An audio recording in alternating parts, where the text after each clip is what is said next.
Do we start with Itipiso? So let's chant the Itipiso to start our way of paying respects, honoring the triple gem.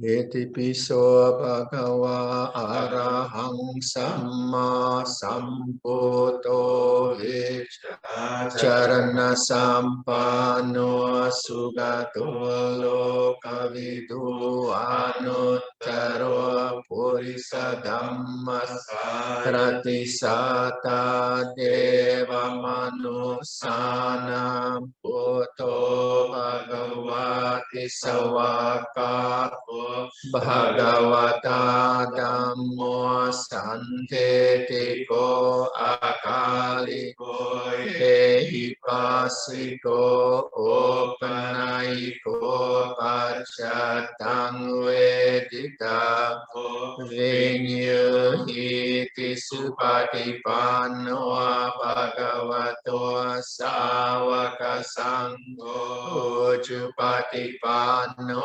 Bhagavato Savaka Sangho Nyaya Patipano Bhagavato Savaka Sangho Sami Chipatipano Bhagavato Savaka Sangho Yatidam Chatari Purisa Yuga Niyata Purisa Puggala Esa Bhagavato Savaka Sangho Ahuneyo Apahuneyo Athakineyo Anjali Karaniyo Anuttarang Punya Ketam Lokasati Tipiso Bhagava Arahang Samma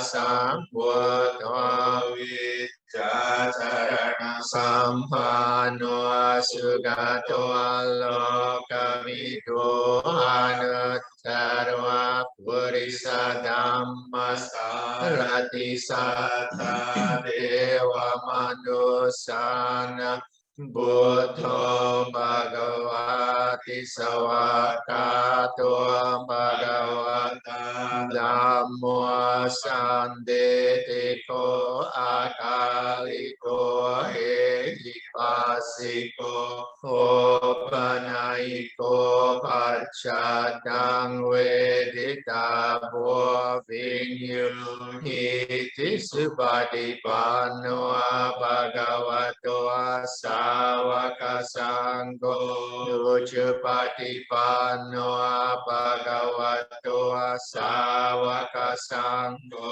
Nyaya Patipano Bhagavato Savaka Sangho Sami Chipatipano Bhagavato Savaka Sangho Yatidam Chatari Purisa Yuga Niyata Purisa Puggala Esa Bhagavato Savaka Sangho Ahuneyo Apahuneyo Dakineyo Anjali Karaniyo Anuttarang Punya Ketang Lokasati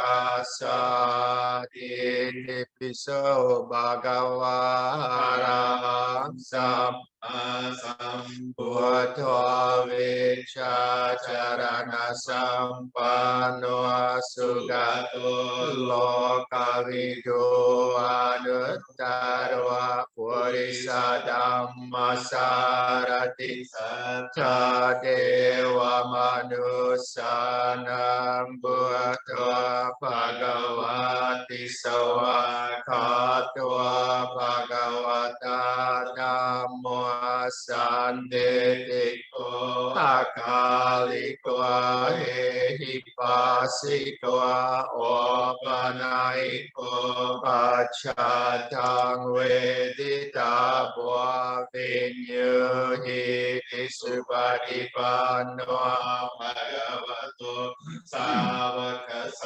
Ujupatipanno bhagavato savakasangho nyaya patipanno bhagavato savakasangho Samichi patipanno bhagavato savakasangho yadidan Chatari Purisa Yugani Yata Purisa Pukara Esa Bhagavato Savakasangho Ahuneyo Apahuneyo Dakineyo Anjali Karaniyo Anuttarang Punya Ketang Lokasati.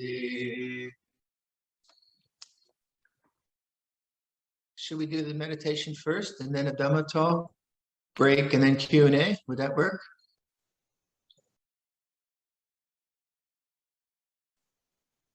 Since it's your evening, we'll do that kind of evening style. Okay.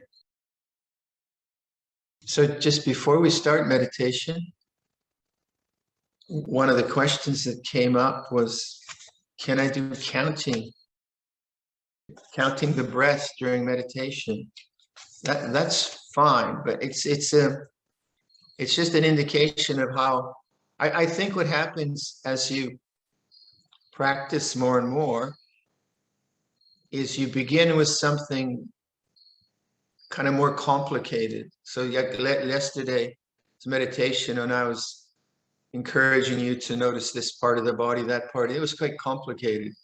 And I kind of kept talking. I hope you weren't annoyed. But I did it just to kind of keep you here, right?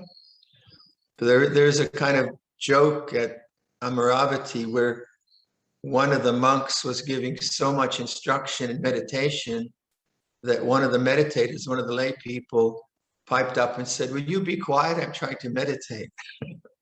So if I talk too much, just raise the hand or something. So that's quite complicated, and counting is complicated, and it has its usefulness. But you'll find that kind of meditation, after a while, you know how to use it when you need to use it. But after a while, you just intuitively, you don't want to be controlling all the time. You want to find a way just to learn how to relax into the way things are. And so the kind of central problem, I think, is that we are trying to get rid of thought, or we're trying to get rid of a negative emotion. And that tension, you have to see that it's not the thought or the negative emotion, it's the problem, it's the wanting to get rid of. And we're always hearing this. This is repeated constantly. So it does take a lot of patience to witness the mind burbling away with endless thoughts. And the real, I should think, the kind of real secret is noticing the end of a thought. Because thought is always ending. It's not a continuous thing. If I'm sitting here and I hear the birds chirping or something, and then I notice the birds, my thinking mind has stopped. If I'm meditating and the mind is churning up thought, and there's suddenly a pain in the knee, thought has stopped. If I'm meditating and someone comes in the door, and I'm thinking in the meditation and someone comes in the door, that's interrupted, thought has stopped. So thought's always actually being interrupted by natural events. And when it's interrupted in that way, we awaken to the fact that there is thinking. And then we feel somehow, I have to try harder. I have to get rid of thinking. How can I stop thinking? And we don't actually appreciate the moment where thought has actually stopped. So we call that the gap. And we all joke at the monastery, go for the gap, which is not a clothesline, right? It's not a type of clothing that you buy in Orchard Row or wherever. So there is a space in space is always here, actually. So that's what I would ask you in the counting, say, or any highly complicated technique. Don't just do it to try to control, but do it to awaken. Controlling, you just won't want to meditate. It's just you get all uptight.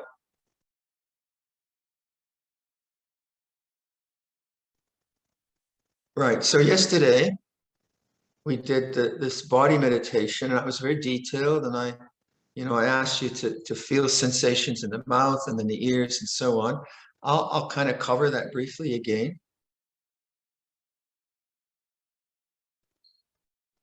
This morning, looking out my window, there was a doe and her fawn feeding on the grass. I live in a beautiful environment. It's just a very, very Devaloka kind of environment. And it's full of interesting animals. And there was a squirrel on my bird feeder, which is interesting because the birds are supposed to be on my bird feeder, not the squirrels. And then there were two chipmunks chasing each other, and so on and so forth. And there was a groundhog. And like just thinking of the doe, and I know the two squirrels that like to inhabit my bird feeder. I know they're both female. And I was thinking that, just the maternal, what maternal quality is of caring. And I would think that awareness has that maternal sense in it. Because awareness is different than just functionally knowing something. Like I know that there's a tissue box, or functionally moving from, like there's a narrow space here. If I'm not careful, I'll trip on the cords of the electrical system. So that's kind of functional mindfulness and so on. But my sense of awareness is that it has love in it, or acceptance, or because awareness, again, it seems to me that it must be able to accept all things and reject none. And that would be, for me, an image of a maternal quality. Not that fathers are not also loving, but there's something about just what the maternal image evokes in us. Like I think Indian religion is very maternal. Indigenous spirituality is very maternal. We've been clearing the land for our meditation hall, and we had a ceremony last week, 2 weeks ago, last week, sort of time gets weird. And we had to cut some trees down, and we don't like to cut our trees. We have got a lot of trees. We have 170 acres of forest, but you don't like to cut trees down. But it was necessary. So we had a beautiful ceremony where we used a lot of the ancient ceremonies from India that would have existed at the time of the Buddha. Viradhammo organized that for us. We did chanting. We invited the energies, that whatever energies are in the trees, whatever intelligence or consciousness is there, to ask for forgiveness for closing, for having to cut these trees down. It was a beautiful ceremony. And I wanted to also bring in some of the ideas of the Indigenous people of Canada. You might have heard the horrible stories of the residential schools in Canada, where they found all these unmarked graves of children. It's very, very heart-wrenching for Canadians to. Well, we all knew about it, but it was just so very obvious. So what's happening now in Canada, a lot of organizations are trying to introduce some respect to the values of the first people of Canada. So we wrote to a friend who is a First Nations scholar, and we asked him what could we say at the beginning of this ceremony to begin the laying of the clearing of the land. So I thought I'd just share that with you, because it evokes something in my heart, which is quite beautiful.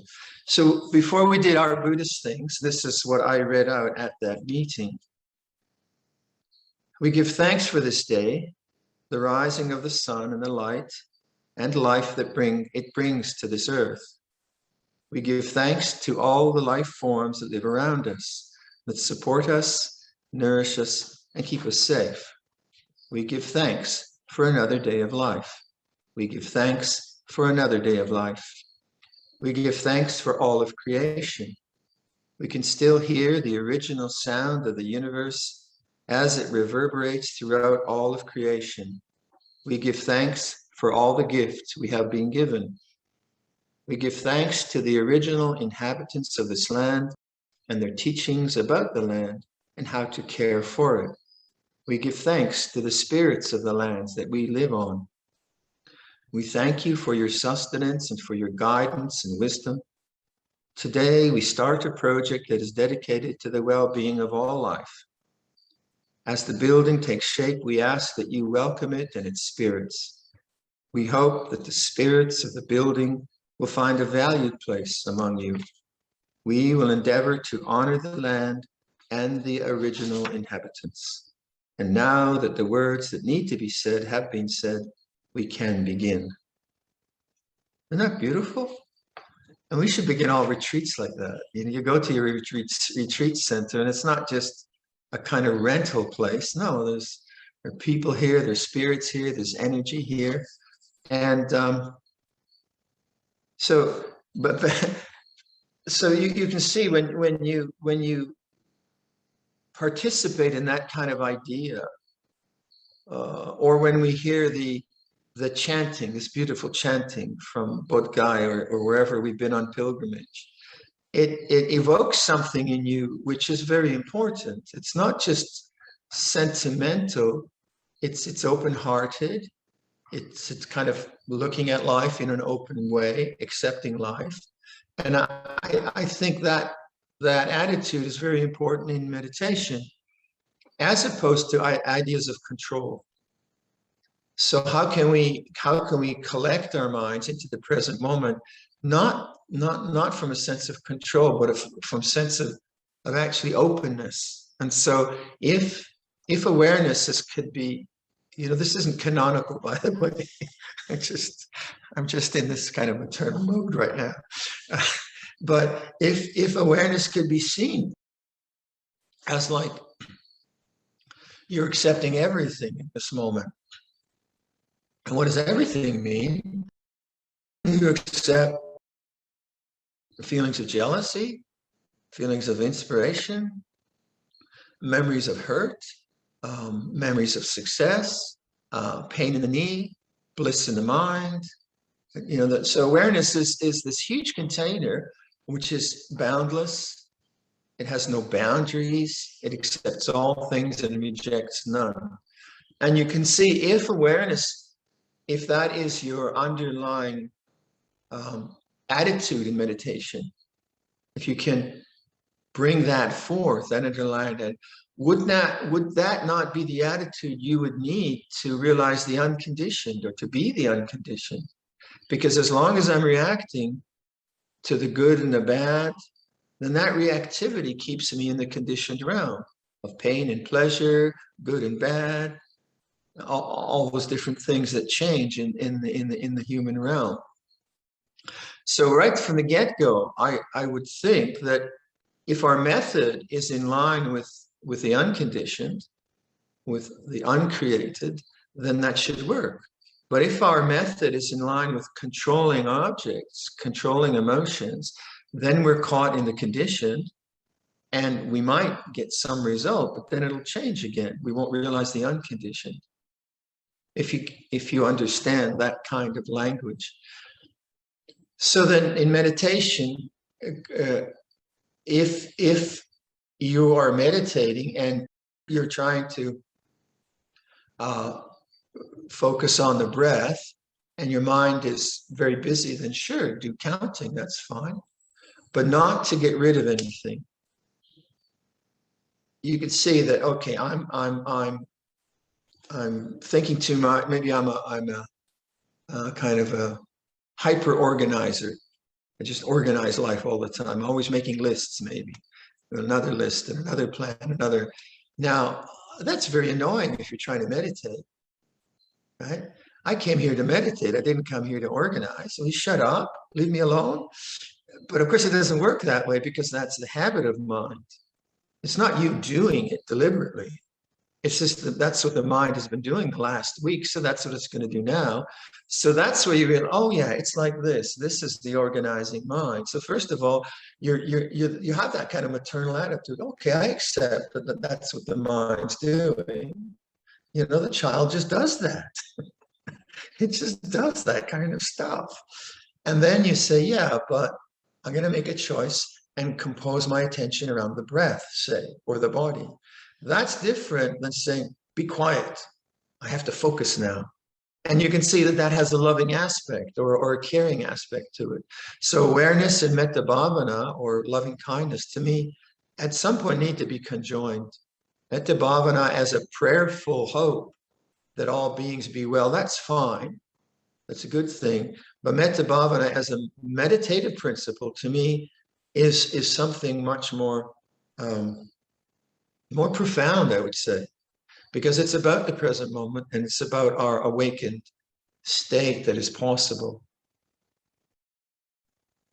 So with a kind of welcoming attitude, you welcome everything, but you don't. That doesn't mean that you can't do anything. You can still make effort, but your effort now is coming from experimenting, trying out, being really kind of forceful, not being forceful. It's an experiment, and you accept it all, whatever's coming up. And then the dominant thing becomes the attitude of awareness rather than the particular experience within awareness which you're having. So it's about an attitude of both kindness and presence. And that's what I think we're trying to cultivate. Right. So let's do some meditation.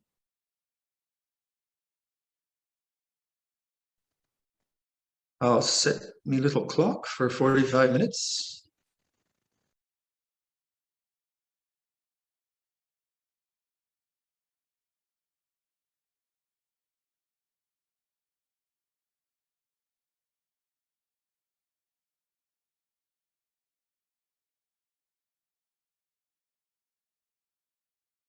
Settle yourself into your posture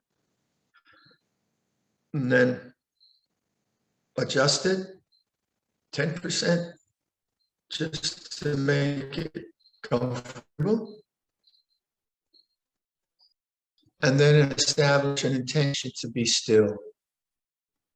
Stillness of body, stillness of mind. And then feel the body sitting here now.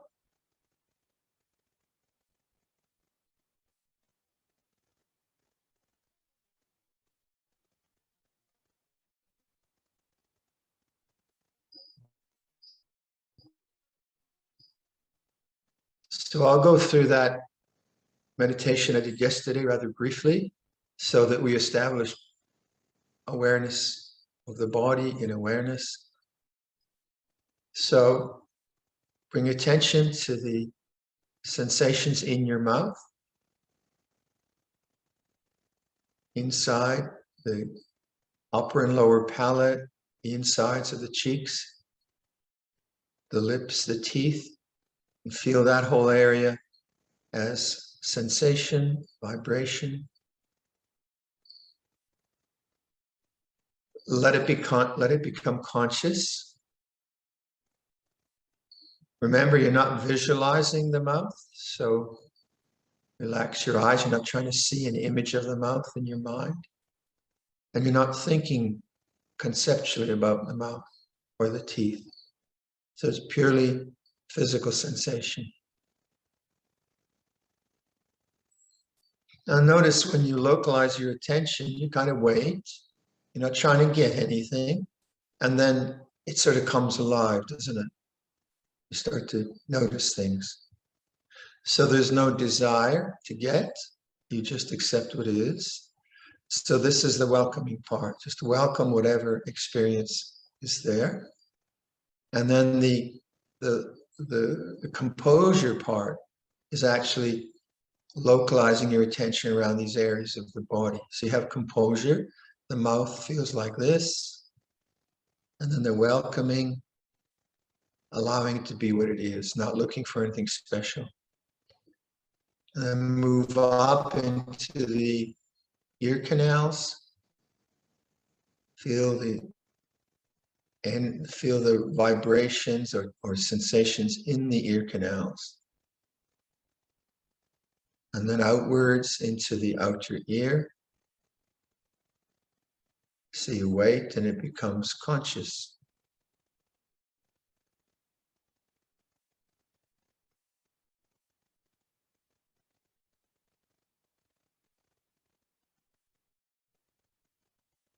And then feel the mouth and the ears together as one vibrating sensation.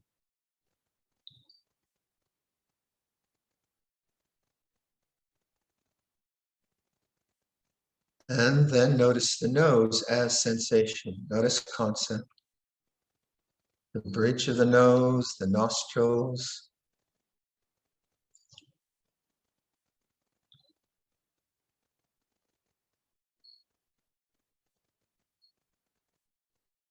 And then coalesce those together, the mouth, the ears, the nose, as one sort of ball of sensations.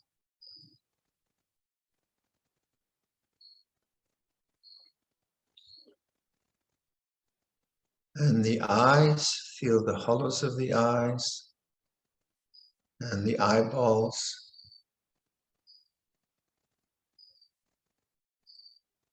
And that becomes conscious. So the attitude is presence, open, welcome.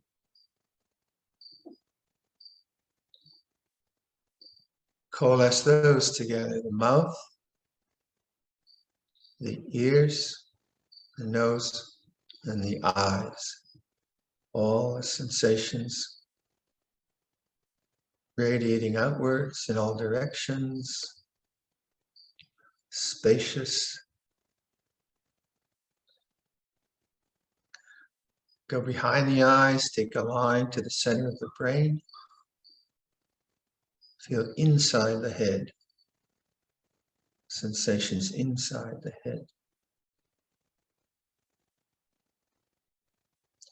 And if you can't find anything in these suggestions, don't worry about it. Just that's the way it is. The top of the head, inside the head, feel the sensations. Draw a line down to the center of the brain.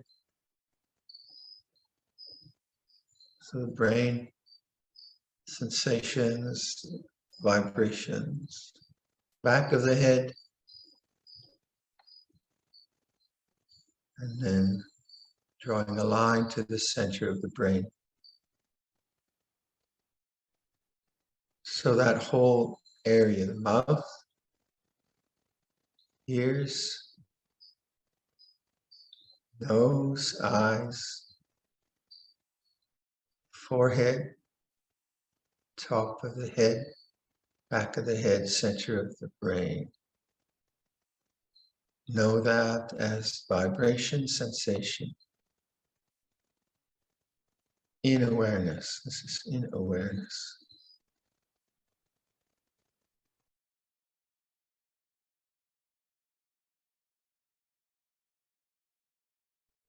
And down to the neck, feel the back of the neck, the sides of the neck, and the throat. Allow it to become feeling, sensation.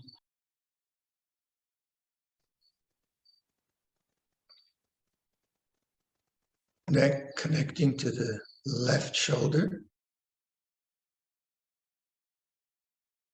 And neck connecting to the left shoulder. And then left arm, upper arm, vibration, sensation, no thought, no need to think on this. Feel the left elbow and left forearm, left wrist, back of the left hand, thumb, index finger, middle finger, ring finger, little finger, palm of the hand. Feel the whole hand.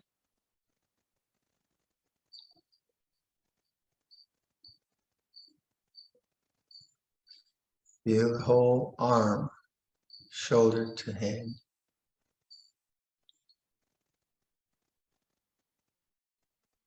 Right side of the neck connecting to the right shoulder. Feel sensations. Let them come up into consciousness.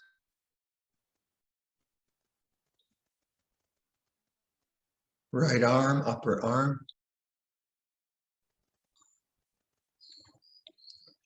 Right elbow. The right forearm. The right wrist and back of the right hand. Thumb.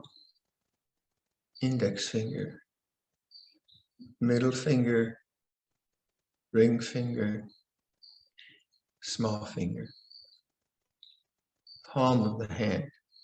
Feel the whole right hand as vibration, sensation. Let that come into consciousness. The whole right arm, on the way to the shoulder. Both arms, shoulders to hands. Both arms, neck. And then both arms, neck, and the whole head. Feel that whole area as one mass of sensations and vibrations.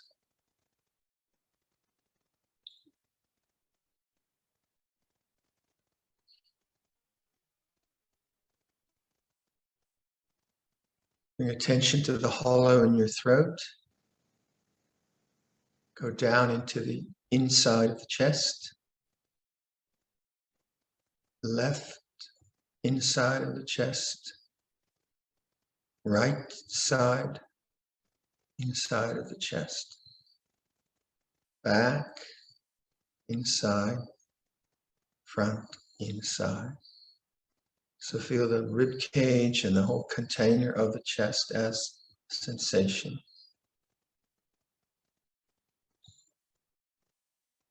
And the organs, diaphragm, lungs, heart. And that whole mass now, that whole area as sensation, let it be conscious. Changing sensations, vibrating, radiating outwards, no boundary to sensation.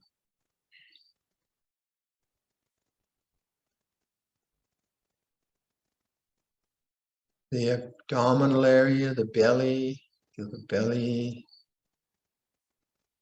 Go inside the abdominal area. The left inside. The right inside. The back and the front, that container. And then all the organs. Upper and lower intestine. Kidneys at the back, liver at the right.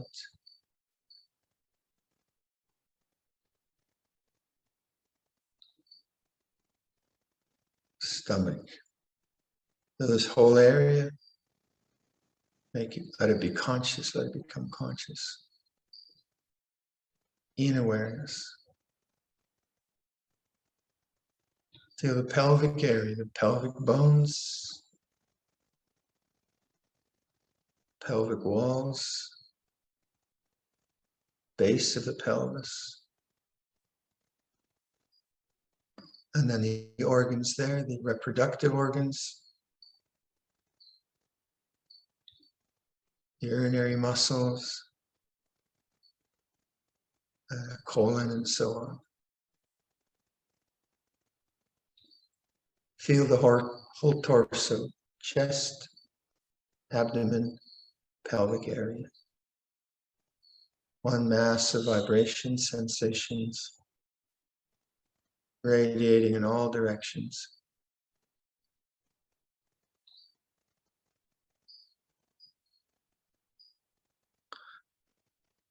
Feel the whole torso and the arms and neck and the head all as one mass of vibrations, sensations.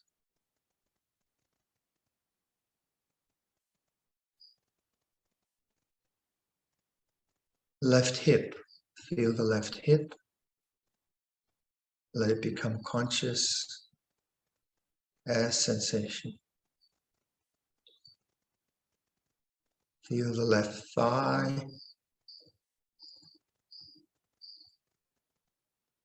And the left knee, sensations, no thought, no need to think about this. The lower leg,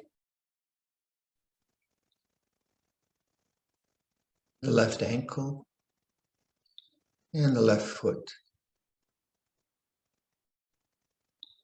And that whole area from hip to foot as one, coalesced as one area of vibration.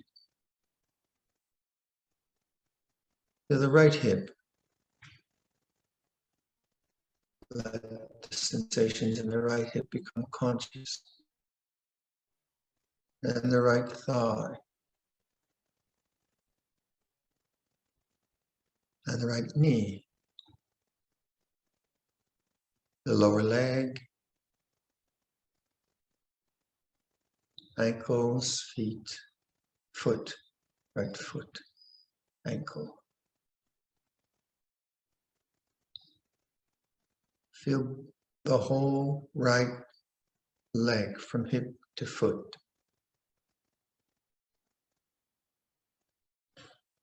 And feel both legs from the hips to the feet.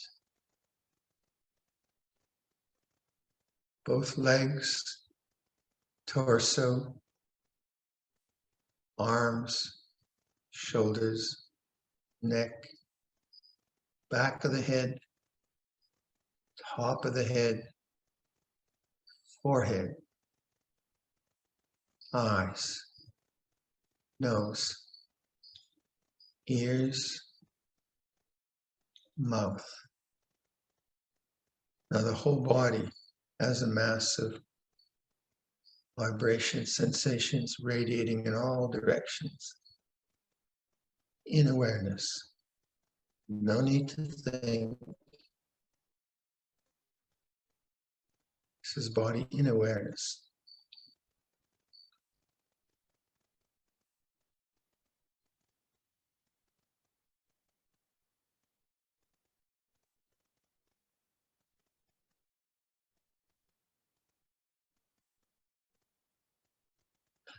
Now think the thought, I am. I am. And take that thought down from the brain, through the throat, feel the throat, sensations in the throat. Bring it down to the center of the chest. I am at the center of the chest. Now let go of am. I, just I. And then let go of the word I.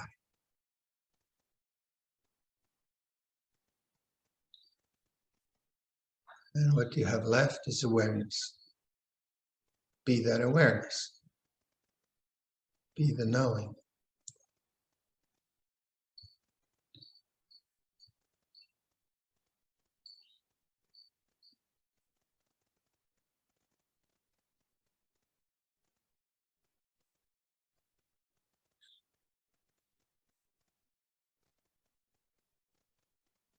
So I'll leave that with you. See how you proceed from there. And we'll sit for the rest of the sitting in silence.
Brahma Jaloka Dipati Ahampati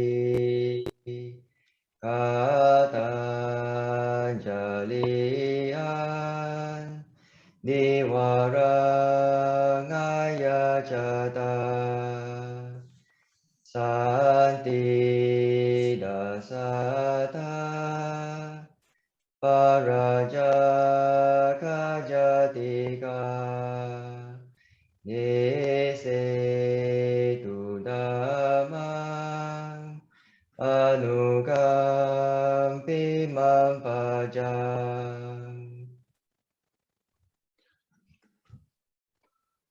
Namo tassa bhagavato arahato samma sambuddhassa. Namo tassa bhagavato arahato samma sambuddhassa. Namo tassa bhagavato arahato samma sambuddhassa. Buddhang dhammang sanghang namasami.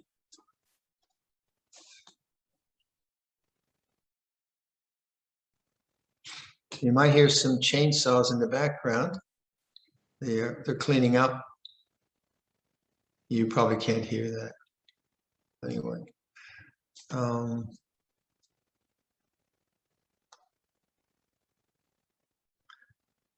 Perhaps we could just like what are we doing in meditation? Think about that. Are we trying to construct an experience and create something? Is that what we're doing?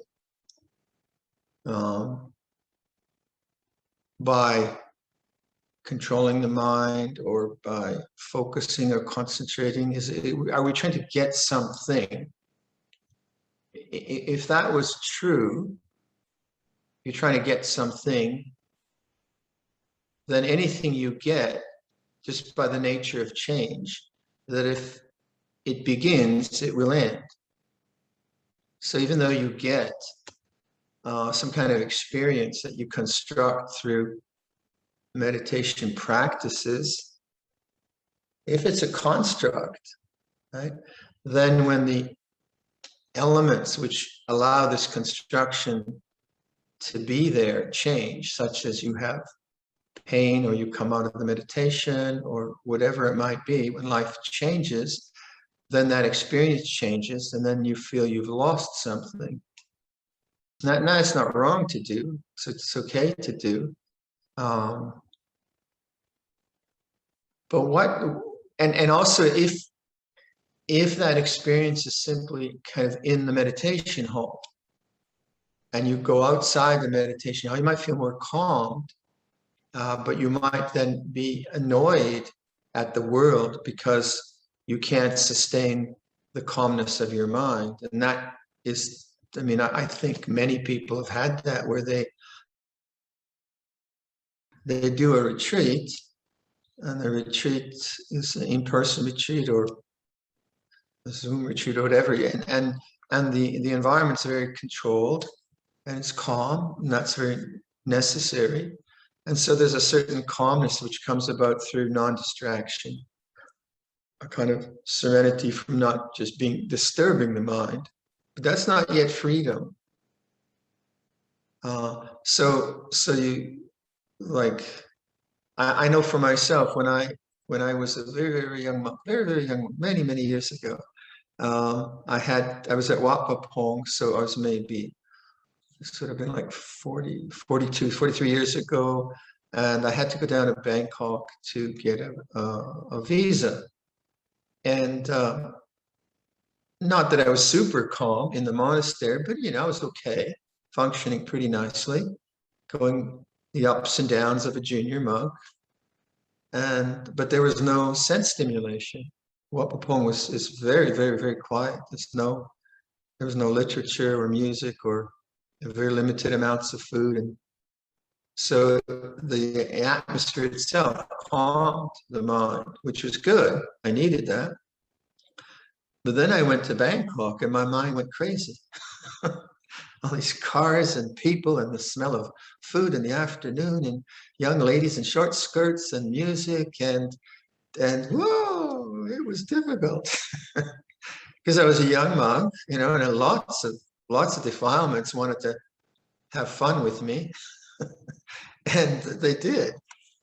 So even though the atmosphere was calming, the potential for my mind being very much taken by the objective world was very, very strong. So I got my visa and ran back to the monastery, and that was very, very helpful. Now I'm all right, I tell you, it's okay. It's taken a while, but I'm all right. But what is the difference then? You know, there's still sense input. Well, you could say, well, you're just an old man now. All old men function this way. Well, maybe, but that's part of it.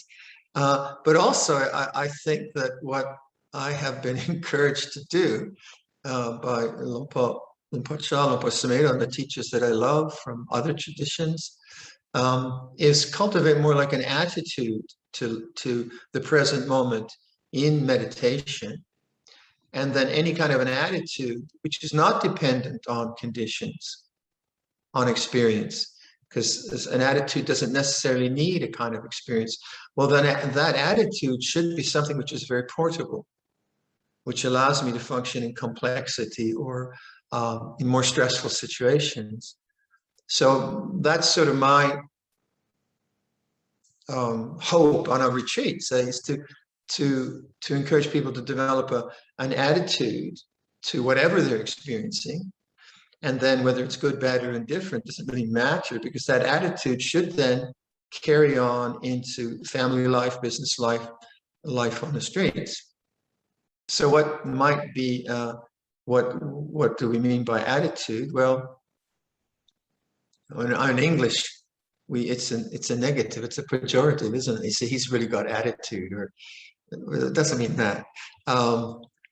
The first and foremost thing is why do we take refuge? Buddhang saranang gacchami, dhammang saranang gacchami, sanghang saranang gacchami. Buddhang saranang gacchami is, to me, an attitude. As historical person, whoever the Buddha was, amazing. So I have tremendous gratitude and awe for whoever that being was. So that, you could say that's an attitude, but more than that, then the word Buddha is awake. That's what it means, awake. And to me, that seems to be an attitude. You could say it's an experience, yeah, but it's also an attitude to any experience, being awake to pleasure or being awake to pain. The attitude of Buddhang saranang gacchami, you can see why it's a refuge, is possible. I can be sick or I can be healthy. I can be successful, or people can be nasty to me or nice to me. The chance, the possibility of being awake to that experience is always there. So that, to me, seems, if I'm meditating, and that's what I'm cultivating first and foremost, Buddhang saranang gacchami, awareness of the way things are, then that should be no different when I leave the shrine room into going to Bangkok to get my visa or something like that. Now, the environment is hugely different. And the confusion of a Bangkok street, or the excitement of a Bangkok street, would certainly be more stimulating than the calm of the forest and the deer in the forest. So it had a different emotional sensory experience on me, right? So I'd see the deer, I see the fawn, and there's a beautiful sense of affection. Maybe I'm walking on a Bangkok street and I'm fascinated, or the fumes of the car, the cars make me, have an asthma attack or something. I don't know. So the experience is very different. But Buddhang saranang gacchami should be the same in both places. Otherwise, it would not be a refuge. It would be so devotional activity they do, which will make me feel good. So what is Buddhang saranang gacchami as an attitude? And that's when you're meditating. Then I said, if you feel peaceful, good. If you don't feel peaceful, good. It's still just an experience. But obviously, a peaceful experience is much more attractive than an unpeaceful experience. I mean, it doesn't take much brain to realize that.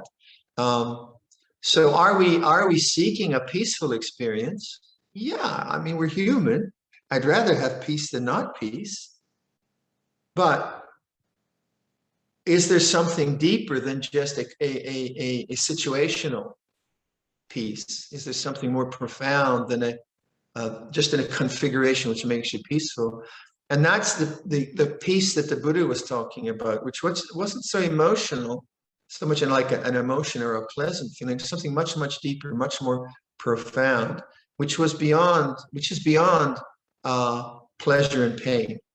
So in meditation, you experience pleasure and pain, probably more pain than pleasure. Unfortunately, or fortunately, I'm not sure. But if you have pain in the body as you're meditating, when I started meditating as a young monk, I just came from traveling around the world, being a kind of young guy traveling around the world, doing what young guys did traveling around the world. And I had never meditated, went to Wapapoong, and I've never really sat on the ground that much. I was young, so it's fairly flexible, but I ended up sitting in halls of concrete floors with men who were from an agrarian society that usually didn't use much furniture, so they're very flexible on the floor, and hours and hours and hours and hours and hours and hours of just sitting, waiting for the meal to start, waiting for the teacher to come, waiting for the teacher to stop talking, waiting for the puja, waiting, and for seemingly nothing, and no place to go. Concrete floors, we didn't have zafus, like I never seen anything soft in the monastery for years. So there's just your little sitting cloth and the concrete floor, and that was it. And I had, my knees were way up in the air, no flexibility. So the basic experience I had was pain and boredom. Except I also had an interest in how to be peaceful. And now that was an attitude. So the physical experience was quite often unpleasant.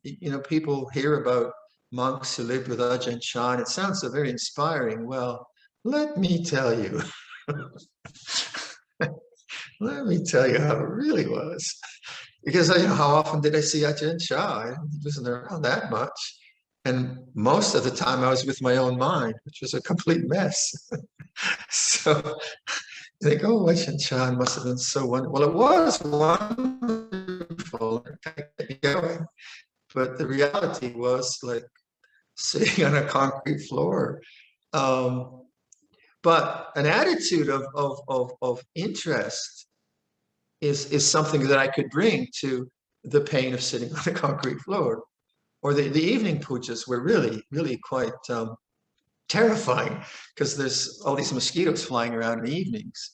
And we didn't have mosquito repellent or screens. You just had patient endurance, which you kind of hoped that if you didn't, my idea was, if I didn't get hot and bothered by the mosquitoes, they might bite the next guy.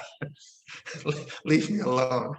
I don't know if that's scientific, but that was an attitude. That was certainly an attitude. But I could investigate. Like say, oh, this is like just the sound of mosquito is one of the worst sounds in the world, isn't it? It's just this little thing. It's just going around, driving you crazy. And then, of course, I'd worry about malaria. Do they have malaria here? Wapapoong never had malaria. Some of the monasteries did. So the mind would just, but then Luang Por would just say, investigate, Rome. What's the mood of the mind? What's the mood of the mind in this situation? And of course, he keeps saying, what do you suffer? And I blame the concrete and the heat and the mosquitoes, but I knew that wasn't true. I thought to myself, well, if I can't be free here, when is it going to happen? If not now, when? It's a good question. And Luang Por just with his good humor, just encouraged her. So what's the problem? Is it the mosquito?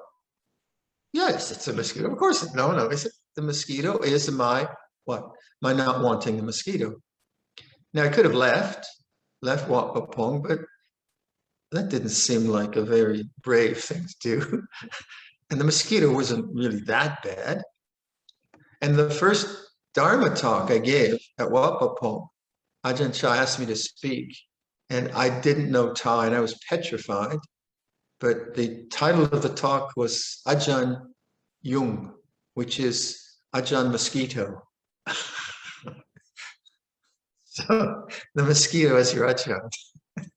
I don't know how I got through that talk, but it was very true, because so then I just start to observe aversion feels this way, or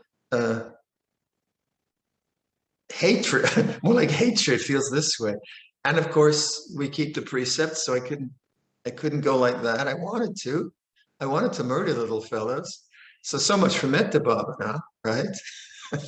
That was not functioning. So I did, I mean, it's sort of funny, but it was difficult. And there's the pain in the knee and so on. But all the time, Luang Por Chah is just saying, well, so what's the problem? You get food, you're not being attacked by the Taliban. It's a pretty good deal. You go Pindapad, you get roof over the head, you got robes. So what's the problem?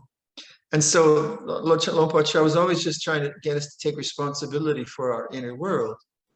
If there was something that needed doing outside, that we'd certainly address it. But the sense of kind of taking responsibility for your inner suffering is hugely important, isn't it? No matter what's going on outside, and we do need to address the outside issues, we can always take responsibility for the suffering we have in our own hearts. And that's an attitude, right? That is an attitude, and that is really what the Four Noble Truths are based on. So I'll be sitting there, and like the common one was just after a long time in the meditation hall or listening to talks, or it might be 2 or 3 hours in the meditation hall with various ceremonies. I just kept thinking, when is this going to be over? When is this going to be over? When is this going to be over? Now, that's not mindfulness, that's panic, or whatever you want to call it. And then Luang Por Chah said, so where do you want to go? I said, I don't want to be here. What's the cause of suffering? Well, you talk too much. No, that's not it. No, of course it wasn't it.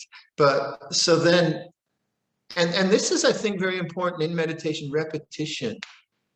Like when you get a one-off experience of whatever it is, you survive it. You don't, but usually you survive it, and then you kind of move on. But if you have a repeated pattern of suffering that you can't rectify in any real social or physical way, you just have to be with it. Chronic illness or some social interaction, which just is the way it is with a family member or someone at work, whatever it might be. The repetition is quite helpful. I mean, it's annoying, sure, but it's helpful in the sense that you can keep looking at the lesson you need to learn there. So with Ajahn Yung, my mosquito Ajahn, and all her mates, because I think the females take the blood, right?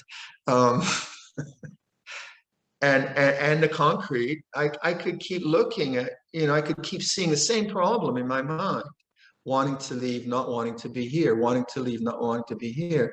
And after a while, I saw, oh, that's the feeling of aversion. Or with a mosquito, that, just the first in the ear, just the reaction. Oh, that's the reaction to sound. Sound is just sound.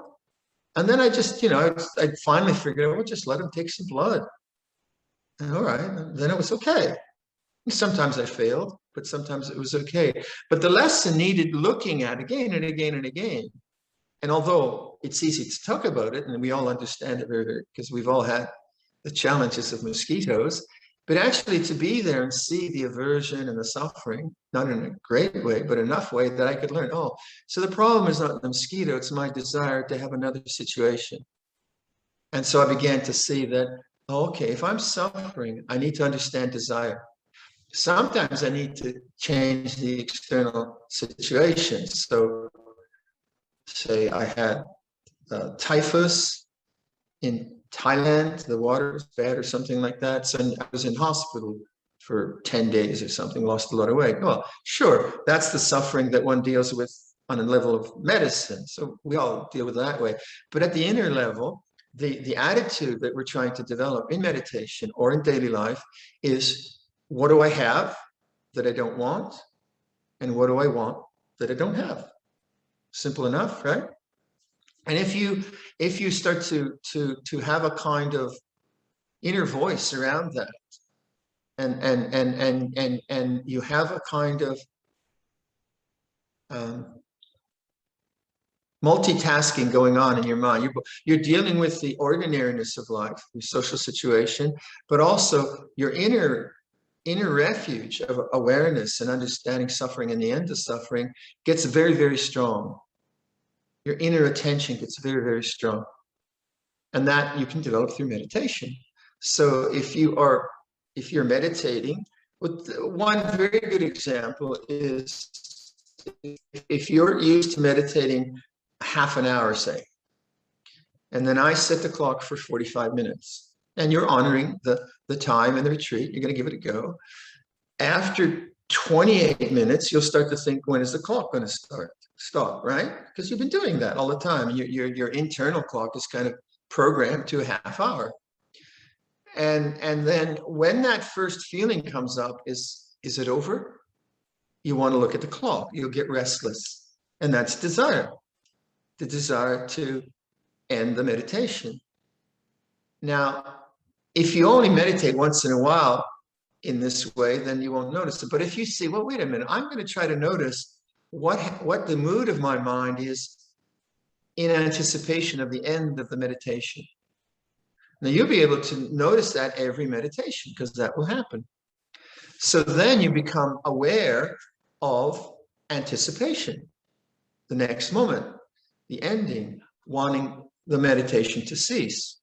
And rather than looking around at the clock, which is a disaster because the clock will move more slowly then, this is the law. If you look at the clock and there's 15 minutes more, the clock will move more slowly. This is physics. I know it for sure. I've seen it myself. So don't do it. So the temptation is to look at the clock, right? And now you say, oh, this is the feeling of wanting to look at the clock. Simple enough. And if you're really, really patient with that, rather than forcing yourself not to look at the clock, Bhante said, don't look at the clock, don't look at the clock. That's not mindfulness, that's coercion. Right? But mindfulness is, oh, this is the feeling of wanting to look at the clock. It feels this way. And then you see, oh, this is restlessness, or this is the sense of wanting something to get rid of something. Then you're with desire.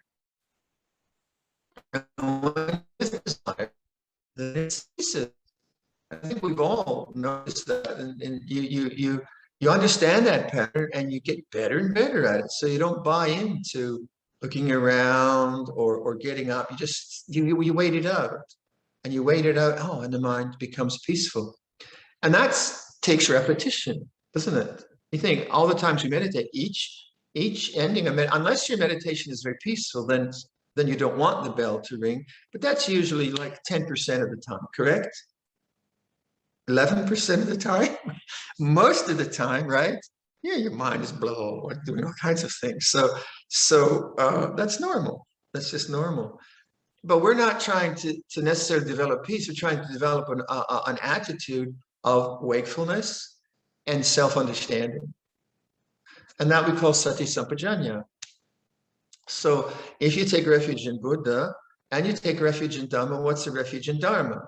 Well, the refuge in Dharma is understanding the way things are, not just intellectually, not just as a Buddhist dogma, which appeals to you or whatever, but actually an integral part of your understanding of the experience you're having now, right now.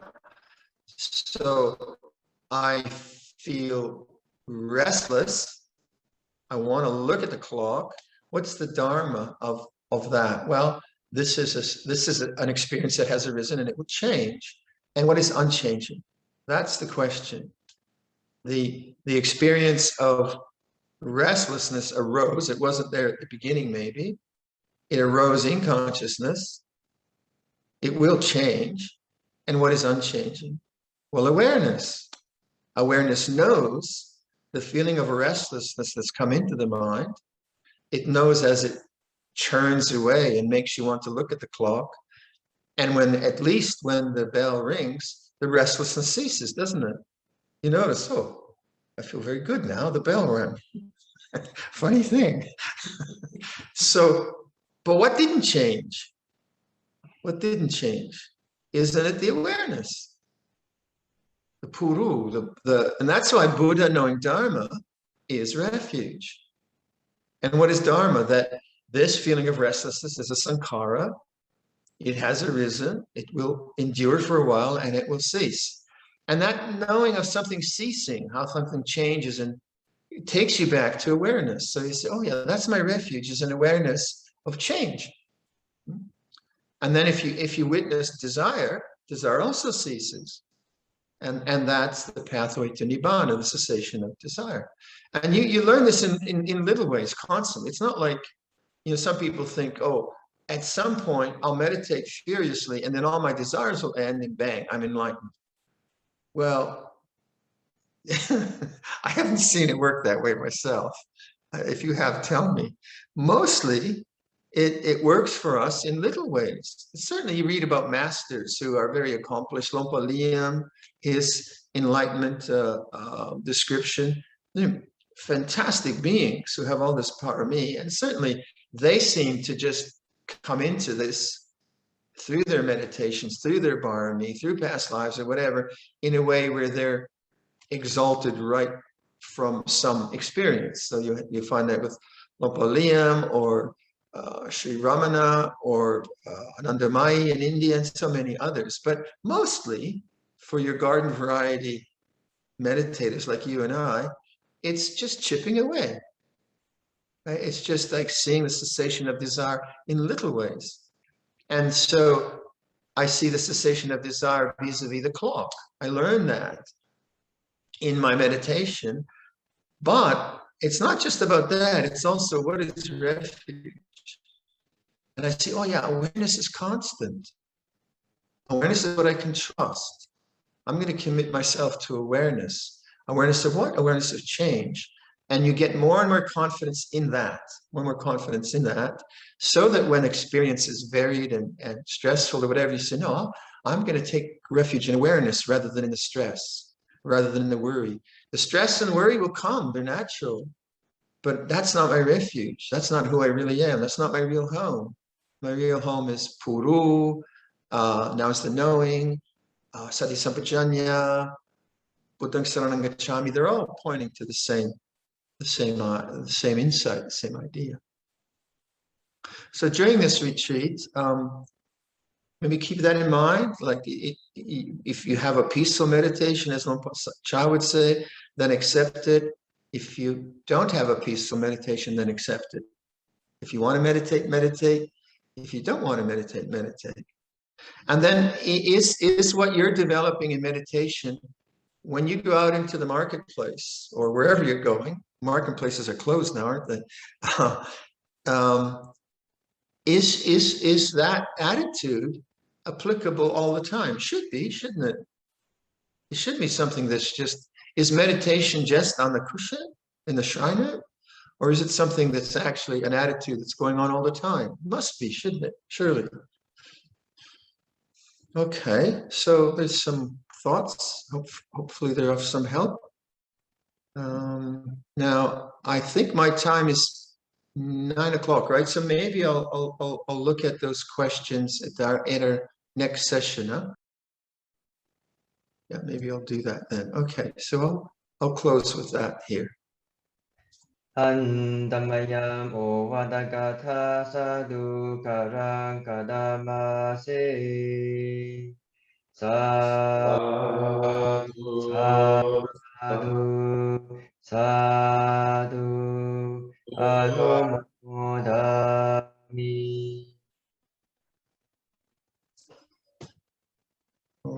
shall we finish with the Metta Sutta?